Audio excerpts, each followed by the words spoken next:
think one of the biggest storylines that comes out of that football game is the weather and how it had an impact. And Yeah. I don't like to use weather as an excuse because Northwestern had to play in the same elements, right? So Right. level playing field from that standpoint.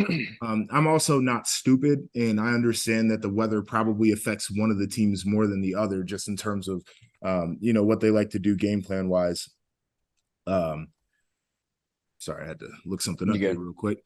You good. But I need from the quarterback's point of Yeah. view, from your perspective, when you're getting winds out there, they said, top end 50 mile an hour. I know that there were some pretty aggressive gusts of wind.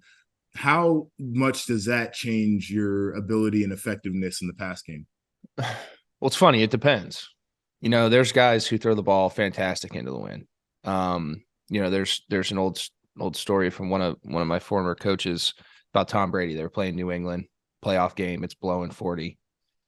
Tom Brady takes the ball into the wind, first play, drop back, play action, throws a 20-yard comeback right into that motherfucker, hits him in the chin and keeps it going. It kind of sets the tempo of the game, right? If you have a quarterback who's confident enough in those situations, self-confident enough, does things the right way. A lot of guys let that seep into their brain. And now we're going to be talking more like take the physical tools out of it. It becomes a testicular fortitude and mental fortitude type of situation now. And it's the intangibles of the quarterback in the position. See, if it gets in your brain, you're done. It's like a wet ball. It's the same thing. If the elements get in your brain, you're done. So you need to be able to overcome that. Again, though, there's some drastic situations where if it's blowing 50, 60, 70, you probably don't want to be throwing it into that consistently. Like you're not dropping me back 50 times into that stuff, right? And that's something as a coach that you need to do. And to your point, this Ohio State team struggled running the football consistently. Do they have big play potential in that? 100%. But I think a lot of that big play potential still comes from the threat of them being able to throw it and take the top off. Right. And when that's out of the elements, you see a team get put in a different situation. Now, to Ohio State's credit and CJ Stroud's credit specifically, figured out different ways to do it, right? Kid used his legs, became an extra threat from the backfield that the defense had to start accounting for. And I'd like to see Ohio State add that wrinkle in there with him, because even when you're in great situations where you can throw it, having CJ run the football 5 to 10 times a game is going to help your run game right now for the exact same reason that I mentioned. Now the defense has to account for him. And that's kind of going back to your era with JT Barrett. Like JT liked to sit in the pocket, but JT could get off. And then even before that with Braxton, that was their whole game, right? Like he was a run first guy with the ability to throw the ball. So going back into that stuff, maybe mixing that in moving forward to help your run game and give it a little bit of a boost is what I'd look Ohio State to do. Yeah, and I don't even think that CJ needs to run as many times as you said. I think 4 to 8 times in a game is enough to keep a defense on its heels and to probably get one of those or even two of those to be a run over 15 yards. I think that's all it takes. I'm with you on the win too, just in terms of game plan. They threw it 26 times in the game. I don't think that's an egregious number of times, maybe a little bit much in those conditions. But I would also point to this. I thought that there were only maybe 3 or 4 passes that really sailed because of the wind. You could tell that the wind got the best of it. I counted at least 6 drops that hit a wide receiver right in the hands, right in the freaking hands, and they didn't catch it. And I tweeted this during the game. Some Ohio State fans were like, "Oh, shut up, you old stodgy son of a bitch." But I tweeted that the wide receivers needed to take their gloves off.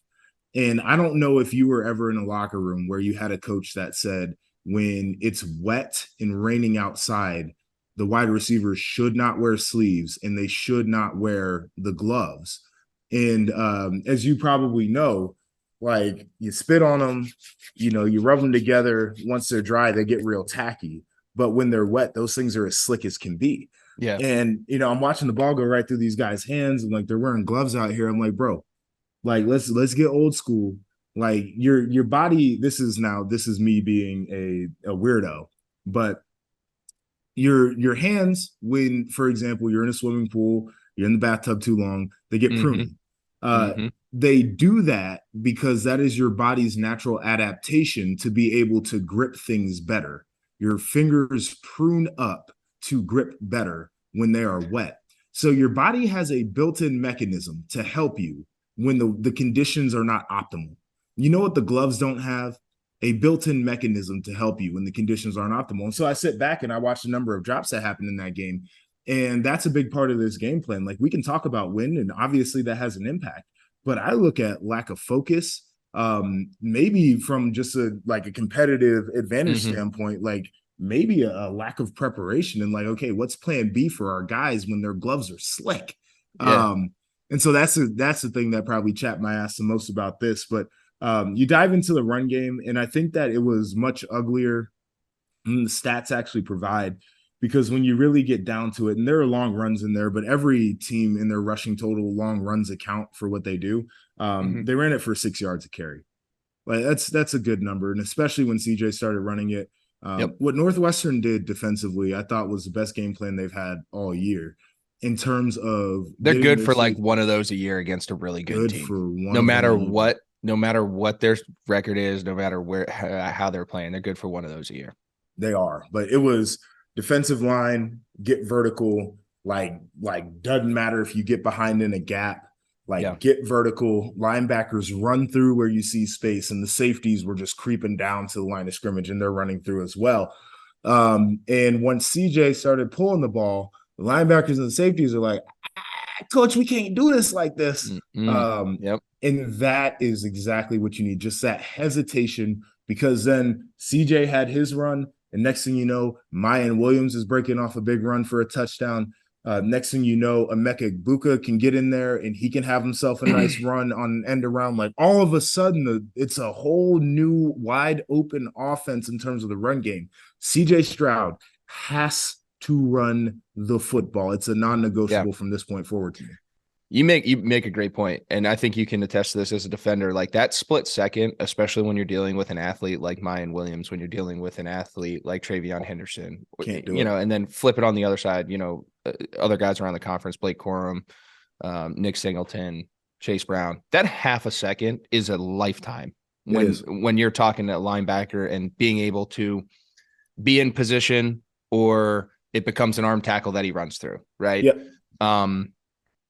And that's something that I think, as a fan, listeners, everyone around the world should pay attention to those things, because these guys are all great athletes, but some are a little bit more talented than others, and being in position to make those plays comes down to just timing, confidence, and preparation.